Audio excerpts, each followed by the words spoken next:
ప్రపంచం మరో వినాశకర యుద్ధం అంచనా ఉందా?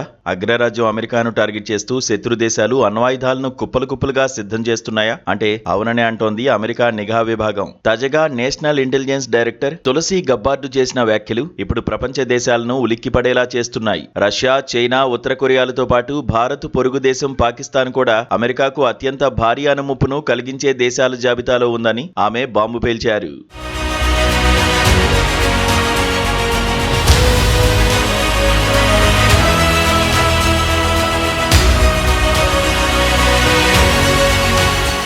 ఒకప్పుడు కొన్ని వందలకు పరిమితమైన క్షిపణుల సంఖ్య రానున్న రోజుల్లో ఊహించని స్థాయికి చేరబోతోంది. తులసి గబ్బార్డ్ వెల్లడించిన గణాంకాల ప్రకారం అమెరికాపై దాడి చేయగల సామర్థ్యం ఉన్న క్షిపణుల సంఖ్య ప్రస్తుతం 3000 ఉండగా 2035 నాటికి ఇది ఏకంగా 16,000 దాటుతుందని అంచనా. చైనా, రష్యా, ఇరాన్, ఉత్తర కొరియాలు అత్యంత అధునాతన క్షిపణి వ్యవస్థలను అభివృద్ధి చేస్తూ అమెరికాను తమ పరిధిలోకి తెచ్చుకుంటున్నాయని ఆమె హెచ్చరించారు. ముఖ్యంగా ఉత్తర కొరియా, రష్యా, చైనాలతో చేతులు కలపడం అమెరికా భద్రతా వర్గాల్లో తీవ్ర ఆందోళన కలిగిస్తోంది. ఆసక్తికరమైన విషయం ఏంటంటే ఒకవైపు పాక్ ప్రధాని షహబాజ్ షరీఫ్ అమెరికా అధ్యక్షుడు ట్రంప్ పై ప్రశంసలు కురిపిస్తుంటే మరోవైపు అమెరికా నిఘా విభాగం మాత్రం పాక్ ను ప్రమాదకర దేశంగా చూస్తోంది. గాజా పీస్ సమ్మిట్ లో ట్రంప్ ను మ్యాన్ ఆఫ్ పీస్ అని, నోబెల్ బహుమతికి అర్హుడని షరీఫ్ కీర్తించినా తులసి గబ్బార్డ్ మాత్రం పాక్ అణుసామర్థ్యంపై నిఘా పెంచాలని స్పష్టం చేశారు. భారత్, పాక్ మధ్య అణుయుద్ధాన్ని ట్రంప్ నివారించారని షరీఫ్ చెబుతున్నా పాక్ అభివృద్ధి చేస్తున్న క్షిపణులు అమెరికాకు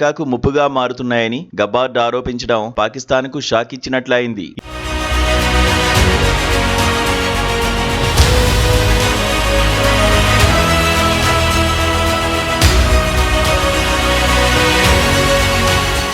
ఇరాన్పై జరుగుతున్న దాడులపై తులసి గబ్బార్డ్ కీలక విశ్లేషణ చేశారు. గత 20 రోజులుగా అమెరికా, ఇజ్రాయెల్ బలగాలు ఇరాన్ను ఉక్కిరిబిక్కిరి చేస్తున్నాయని, సుప్రీం లీడర్ ఖమేనీ సహా అగ్రనేతలు మరణించినా ఇరాన్ ప్రభుత్వం ఇంకా చెక్కు చెదరలేదని ఆమె పేర్కొన్నారు. ఇరాన్ సైనిక శక్తి గణనీయంగా తగ్గినా ఆ దేశం ఇంకా ప్రమాదకరమైన శక్తిగానే ఉందని, అందుకే అధ్యక్షుడు ట్రంప్ తీసుకుంటున్న కఠిన చర్యలు సరైనవేనని ఆమె సమర్థించారు. మొత్తానికి తులసి గబ్బార్డ్ చేసిన ఈ హెచ్చరికలు ప్రపంచ భౌగోళిక రాజకీయాల్లో పెనుమార్పులకు సంకేతంగా కనిపిస్తున్నాయి.